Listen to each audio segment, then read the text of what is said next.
Now we've got Manuelito Children's Home, which is an hour outside of the capital of Honduras, Tegucigalpa. And when I arrived there, it was harvest time. The children and the staff have worked hard. They've got nobody working with them to help them with their harvest. I know that Ben Dale here in his church have sent money out for the seed. And there we are, you can see that that's actually grown something with it. So thank you very much for that. You see, what you give makes a direct difference.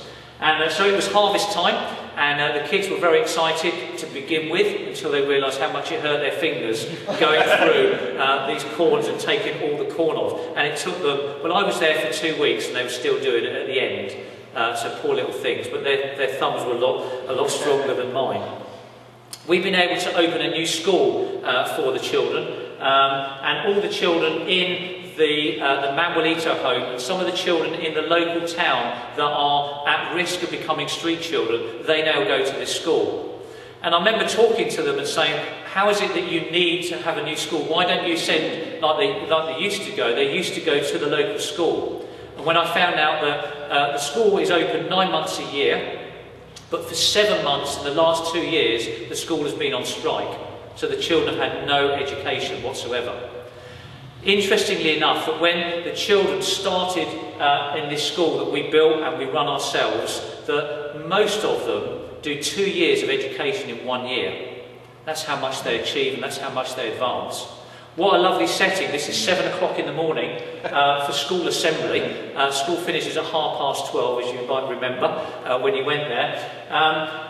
This is all the children preparing to go into the classroom, and the girl that's doing a little bit of like an assembly talk there, Rita, used to live on the streets, and 2 other teachers that are working with us, that's Maricela on the left hand side there, she used to live on the streets as well. And they've come into the home, they've graduated as teachers, and now they're working back with us. And that's really quite an amazing thing to see the change that's happening, because they said, we understand these children, because we were those children. The next slide, this is our newest member, and you're going to go, thank you. This is our newest member, Maria, who's 5 years of age, and Maria's come with her little brother from a really horribly abusive situation, and has just started to realise that she can be loved. She can feel safe, she can go to sleep at night and not have to cry and not have to worry what's going to happen to her while she sleeps. And so it's been amazing to see the change and transformation in her just in the short time that I was able to be there. The transitional home that we have is now full of boys. We've got 8 boys that are there at the moment. These boys have come off the street, and some have been rescued from a children's prison. There's about 160 children locked up in a children's prison, and some of them come at a very young age because they're found on the streets, some as young as 3 and 4, and their only way that the state is helping them for those children is put them in a prison, and they stay there until they're 18. So you can imagine what they're like when they come out at 18. They never get out to see anything. It's just high walls. And so some of the boys have come from that situation, and they don't talk about it. When I say, what was it like, they just put their heads down and they never say anything. So you can imagine how awful that is. So these are now in the transitional home. We would love for them to go into the children's home. We have no room. So we need to build a new unit there in the coming year. Now, one of the main focuses of my time in Guatemala, when I was there for those 3 months, was to do what is called a mapping and gapping study. Most of you are probably thinking, what the hell is he going on about here? But the premise of the study was to try to begin to understand really what is going on in Central America, what is happening in Central America, in Guatemala City particularly, starting in Guatemala City, and then as a result of knowing what's going on in Guatemala City, being able then to move out and understand what's going on in the country, and then seeing what we could do beyond that. But the idea is to try to understand who's doing what with street children and with children at high risk of becoming street children. And then the idea is to sort of plot that out on a map to try and find out who's doing what, that's understanding what's going on there. And then once you realise what's going on, you can then see the gaps. So mapping and gapping, mapping out on a map of Guatemala City, what agencies are around, what are they doing, what do you need to be in order to receive their help. Some will say we only work with boys, some only work with girls, some say we only work with teenagers, some say we only work with children up to the age of 12. And so I was trying to understand what is going on, what is available, and then immediately was able then to start to see where the gaps are. The problem is that as I started to go, and I did quite a lot of research before I went, I started to go around meeting these agencies, and sometimes, you know, I was with them for a whole day, so that's a whole day taken just with one organisation. It became really evident to me that the many NGOs and agencies and organisations that I went to visit, every single one said, "Oh, but have you heard of so-and-so?" And I go, "No, I haven't." So I went to see them and they said, "Oh, have you heard of..." And so my network started to grow quite rapidly. So I was then struggling to try to identify what was going on. And so the 40 different organisations, I contacted many of them, went to see them. This is the feedback that I started to receive when I put all that together, all that data together, and I've still got a lot more to do when I go back after the summer. This is what's come up. 75% of organisations had been established for more than 15 years. 72% of those worked directly with children on the streets. 100% of them, every single one of them, said that they were part of some network of some sort. 75% said they worked in central zones of Guatemala City. 20% said they worked in marginal areas. And just 5% said they worked in the interior. So where the majority of street children are, which is in the marginal areas, that's not where most of the agencies are working. And where most of the children are coming from, which is the interior of the country, that's where very few organisations. So instantly you can start to get the picture of what's going on. And at the same time, I started doing questionnaires with children on the street. Sometimes they were with groups of children, sometimes with individual children. And these are the sorts of things that children themselves were revealing about their world, what they thought their life was like. And this is what they said. They estimated there to be about 2,000 other children living on the streets of Guatemala City. They said that they live on the streets because of family abuse. The children said that in order to survive, they beg or work. Most people assume that the street children go around stealing things. The children themselves said mostly they beg or they work. The children said that very few organisations visit them or help them. Most of them said that they abuse solvents or drugs. And when asked, why is it that you live in this place as opposed to that place, most of them said that they live there because they're not hassled and they prefer to live without problems and without threats. But they defined their lives by living in fear of violence, exploitation, verbal abuse. And many of them say they don't travel much. They prefer to stay in the area that they know because that gives them a lot of confidence and they stay within what they have replicated, their own family unit.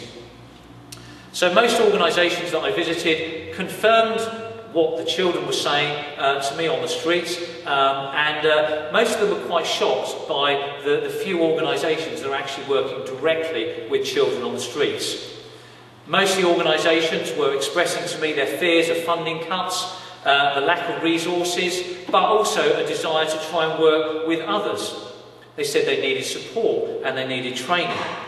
A lot of smaller charities I visited said they were unable to participate in networks because they had nobody that was able to go to all the meetings that some of the big organisations have, where funding is organised, where funding is spent, where some bigger policies are organised. The smaller charities who are doing some of the most effective work are usually excluded because these people are working through the day, 5, 6, 7 days a week, and then in the evenings running their own charities for street kids. So the more time I spent in Guatemala, considering all the different things that were coming up, all the findings, it sort of burned and burned and burned in me more and more and more of the transformational change that I dreamt of 20 years ago. That change was happening, that change is possible, and that hope does not disappoint us. And so this is how I have felt over the last few months, that I wanted to see how I could spend a lot more of my time. First of all, I wanted to try and help to coordinate the different organisations. Many of them say, yeah, we're part of networks, but what we're looking to try and do is set up a consortium, because we're part of the consortium for street children in London, which gives us representation in front of the UK government and a door open in the United Nations as well, which is really handy. But we'd like to set up a consortium for street children in Guatemala City.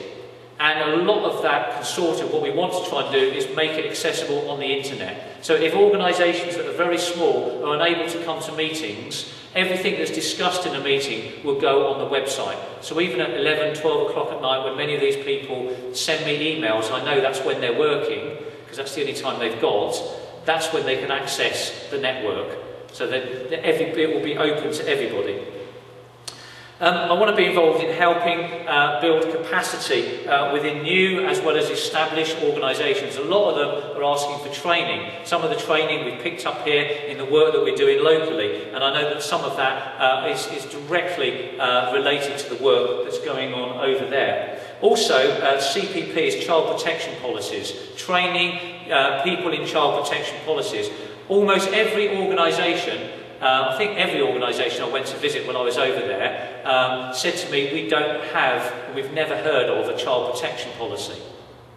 So obviously 12, 13 years ago, we'd never heard of them either, and we never operated with them. But we have learned the hard way, and we've got things like child protection or safeguarding policies now in place. And so these organisations are saying, please will you come and please will you teach us why child protection policies, why safeguarding policies are important and how we can implement them in our country with our organisation. They also are asking for help with training, and we're looking at, with the University of Ulster, have offered to help us formulate a street workers diploma. So people who work on the streets, they can be trained as they go along, and that they can get an internationally recognised diploma as a result of their work. That is something that is really good. We want to help train them in risk management and all the sort of risk things that we think about when we're working with children, mostly. And just in the sharing of good practices, which there's so many good practices out there that we need to be able to share those things together. And when I met with the Director of Social Services in Guatemala City, she was saying, you know, we are desperate. When could you come and start training our trainers so our trainers can go out to all the different centres and work with the police and work with all the different agencies, and that we can start to implement these policies in the work that we do? It made me think, is this something we're doing that is going to change the way a nation deals with its children? I think it is, and I think it's a really exciting time. And I do realise the enormity of the task ahead and the amount of academic work that's going to have to go into this, not from me obviously, but I'll probably do lots of the grassroots work here. And I do realise that this is going to take a lot more of my time when I want to see and realise the positive changes that are going to come from thousands of children who are going to be changed as our children have been changed as we've implemented these policies in the way we work with our children in this country. And I think that will give a country like Guatemala an amazing social and economic benefit and a huge legacy that we'll see will start to sweep, I'm hoping, throughout the whole of Latin America. Because what happens in Guatemala, like what happens in the States, so often happens here soon after. What happens in Guatemala will soon go and be replicated in other places as well. And I feel that as I go around and speak with the agencies and we look at the numbers and the decline of street children, the numbers on the streets, and I say to them, do you believe that we could come to a point in the next 10 years where no more children need to live on the streets? Most of them say no. And when I start to show them the statistics and I start to go through with them some of the things I'm going to quickly go through with you now, they get really quite excited. They say, could it be possible that we could come to a point in the next 5 or 10 years where no more children need to live on the streets of Guatemala? I believe that is possible. If these agencies can come together and we can work together, we could have a point where no more children need to live on the streets of Guatemala. That would be the first country in Latin America. We're talking of something fairly historic here. Get excited if you like.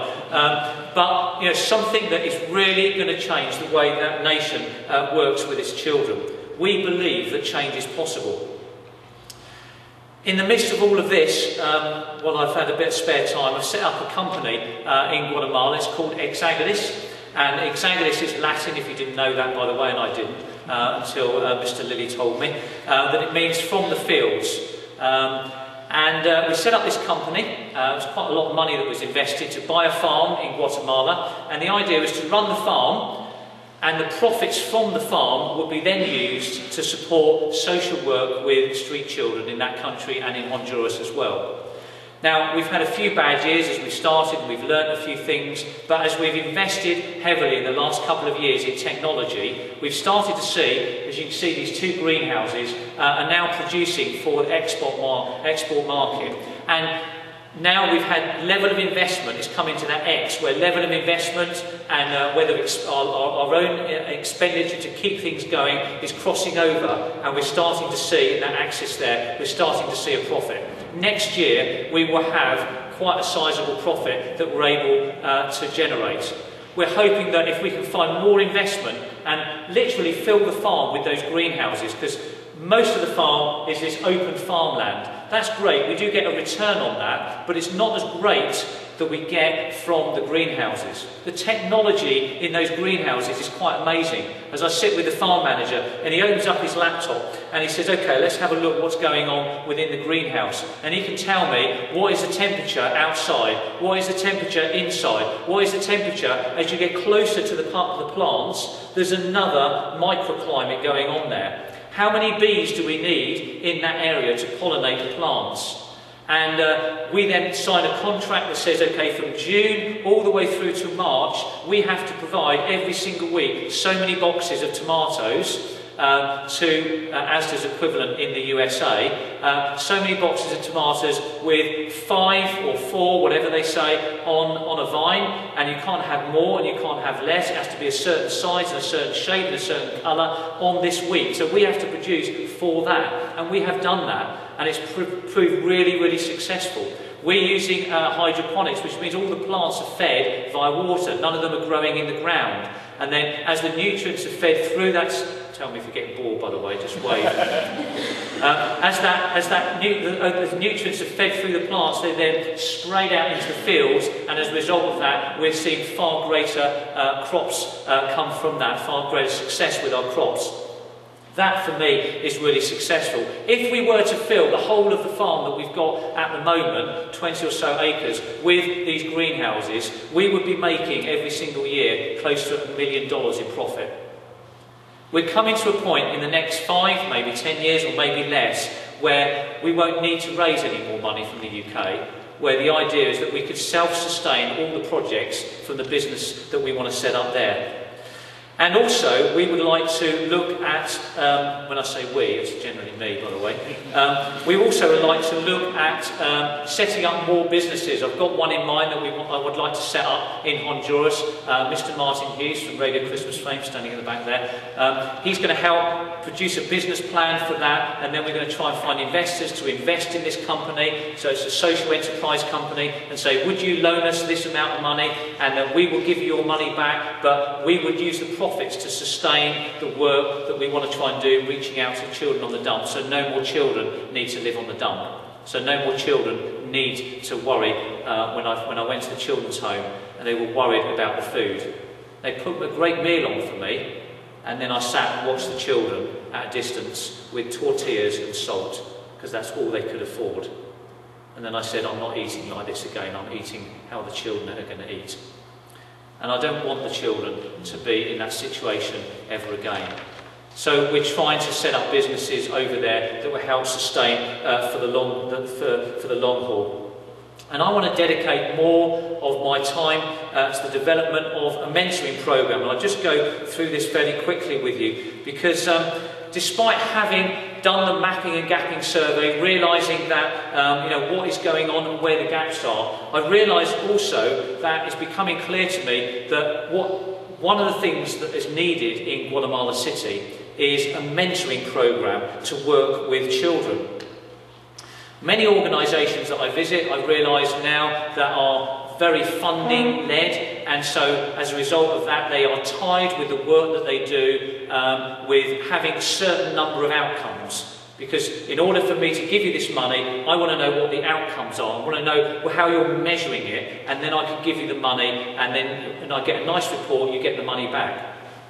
Sadly, working with children on the streets is a little bit more complicated and a little bit more long-term than just that. It's risky, and it's often fraught with difficulty, and many times being let down.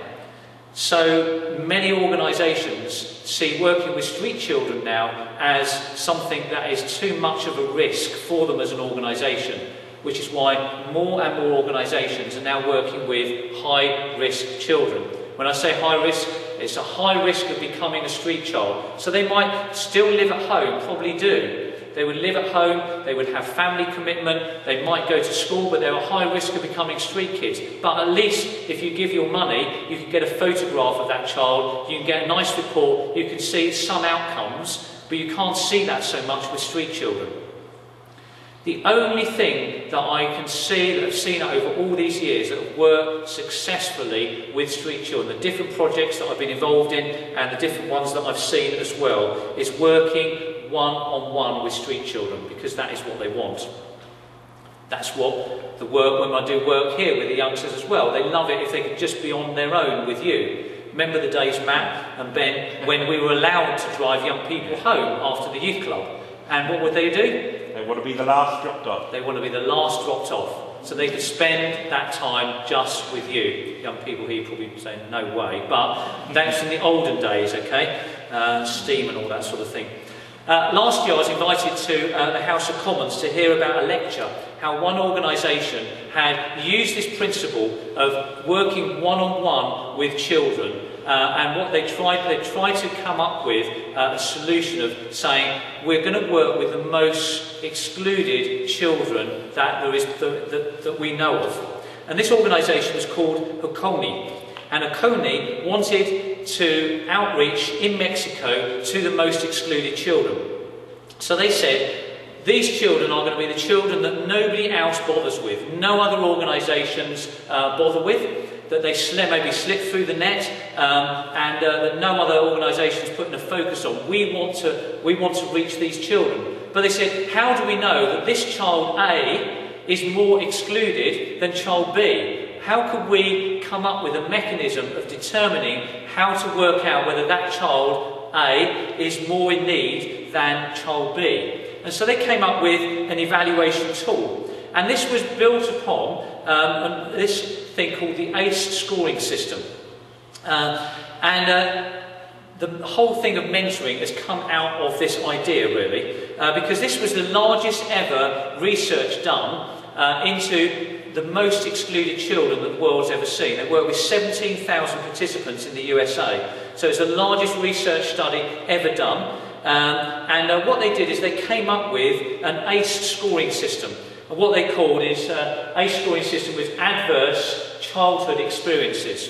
And they realised that there's a relationship, a direct scientific relationship between the multiple categories of childhood trauma and the health and behaviour of children as they become, or when they become adults, if they make it into adult life. And so what they did is they came up with an ACE scoring system between 1 and 9. And they said that if a child is exposed to any of these factors, any one of these factors here, they would be 87% more likely to be exposed to 2 or more. So if a child has a score of 4 or more, so if you were a child and they identified you had recurrent physical abuse, you would get a score of 1. It sounds a bit crude. If you were sexually being abused or had 1 or no parents, you would get another point. So your score would go up. And what they found out is that children who scored 4 or more, that they looked at over the years as those children became adults, that there was a direct correlation with those children that had 4 or more, that these are the sort of things that started happening to them. So a child of 4 or more would be 260% more likely to contract a major disease as opposed to a child who has a score of 0. That a child with score 4 or more would be 250% more likely to contract a sexually transmitted infection. A child with a score of 4 or more is 460% more likely to suffer from depression, and 1,220% more likely to attempt suicide. If children had a score of 6 or more, and when I was a child I would have scored 6 on that, by the way. A child who scored 6 or more on that scale were 4,600% more likely to become a drug user in their adult life. So add to that the likelihood of children suffering further violence and neglect and abuse, and the probability of early death. It's easy to see that these are the most needy children. And so this organisation said, what we want to do is try to reach out to these children.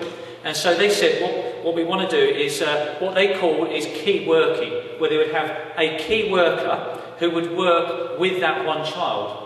And that key worker would develop a trusting relationship with that child. They'd spend individual time with that child, and they would work on that child's strengths. And as a result of that, they started to see that the children they worked with, these most excluded children that no one else was working with, that they started to see great success in changing and turning their lives around. Investment in working like this does not come cheap, and most organisations are not going to pour money into you as a worker working tomorrow with just one child. That's not cost effective. But it's the only way that this organisation, and the 20 years I've been working with street kids, is the only way you see change affected. And so this has led me to consider how we can start working with a mentoring programme that we want to try and design a mentoring programme that will help us reach the hardest to reach children, the most excluded children. And I met with a company who designs this scoring system. It's a scoring system that helps you, it's a sort of almost like a self-evaluation tool. And what it is, on the left-hand side, there were 10, I think there were 10 questions there, and next to that you can rate each question or each area of your life on a score of 1 to 10. And I went up to York a few weeks ago to meet with the guys that developed this system, and it's called the Richter scale. That's R-I-C-K-T-E-R, from Rick and Keith, who set it up. And this Richter scale has been really used really effectively in the UK as an evaluation tool. And I said I would love to use this as a mentoring tool. Not just with this bit of plastic they produce, but I'd like to turn it into an app that could go on an iPad, so that it would remember the information. So that's another little project I'm trying to be involved in at the moment. And this is really quite an interesting thing, because the guy said to me, just pretend that you are a 12-year-old boy for a minute, which wasn't too difficult. And he said, hold on to this piece of plastic, and I'm going to just take you through some of the questions. So question 1 was probably something like, from my memory,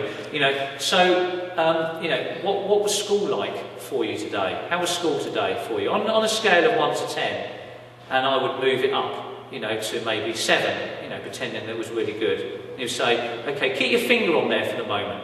So automatically what was happening is my problem or my issue with school, if I had one, was just a little bit more removed, because I'm interacting with a bit of plastic, not telling that person directly how I'm feeling. And he said, was there ever a time when it was a 4 or 3? I said, yeah, there was. He said, just move it back. He said, tell me what was going on there when it was a 3 or a 4. He said, well, what did you do to get from 4 or 3 to 7? What would 10 look like? And the more that we explored this, we spent a long time just on question 1, and I thought this would be a really useful tool when we're working in trying to develop this mentoring programme to try to reach out to these children. Children, I think, that can help them see that there are alternatives to a life on the streets. And a lot of them could only realise that if you spend that individual time with them away from their environment. So the idea we have at the moment is to try to find a house big enough that we can rent in Guatemala City, where upstairs that we could put accommodation. So I might have a room there. There'll be volunteers that could, long-term or short-term volunteers and workers that could stay there. And downstairs we could use for mentoring, where we can bring young people, we can bring children, we could do some fun craft activities, and then we can have this one-to-one mentoring work as well. And knowing that there's a lot more people now in Central America, in Guatemala, and particularly in the churches, as the middle classes have grown and more people, as what's been true in this country, as the middle classes grew, the social consciousness of the country started to change, of things that we knew we needed to change that were wrong. And that is happening in Guatemala. It feels just the right moment where people want to get involved and they want to help. So providing them with a tool that would make it easy for them to do that would be great. And it's something we'd like to use here for CYP, Children Youth Projects, as well.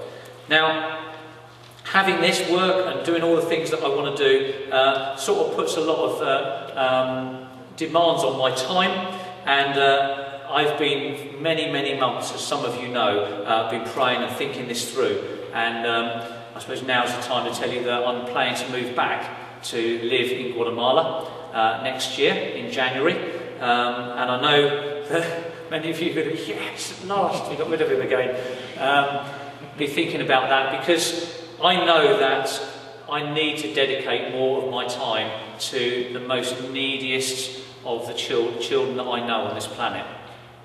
And I think, for me, it feels like the right moment in history. So many things are happening.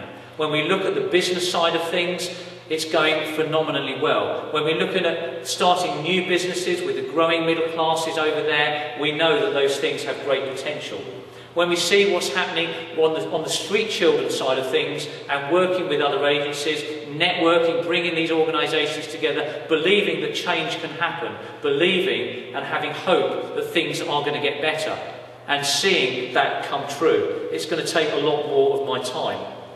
And so I plan to move out there after Radio Christmas. I plan to wind down my activities working with, sadly, with Children Youth Projects and St Mary's Church, particularly for the next 2 years. I want to see how that goes, and then Tim's asked me to come back and evaluate it all.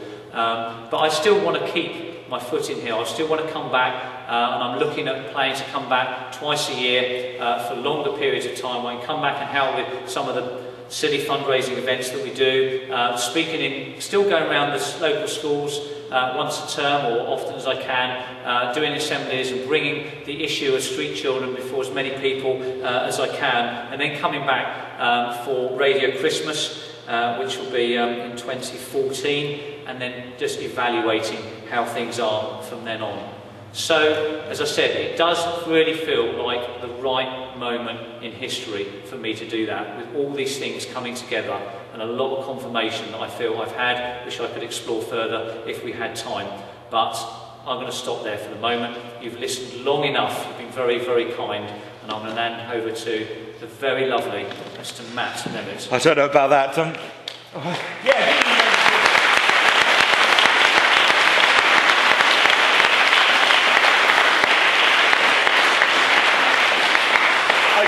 I guess like me, when you're sitting there, you can sense so much of Duncan's heart and his love and his passion for Guatemala, for Honduras, and for really believing that a change can happen. I see very familiar faces out here, which is amazing, and I want to thank you again. Some of you have been supporting the work with street children for years and years. And you're continuing to ask the question, well, how can we help? Many of you have gone on short-term trips and been involved in that way. Many of you have been involved raising money in the various crazy projects, as Duncan mentioned, which is incredible. Street Kids Direct as a charity has been so blessed by what you've done. And we continue to stand by what we said when we set up the charity, which is 100% of what is given to Street Kids Direct goes directly to this work and to these projects. None goes to kind of personal needs, to flights or anything like that. It goes to those projects. You'll be given, if you haven't already, you'll be given as you leave one of these flyers. It's how you can help. Because I know a lot of you really want to help.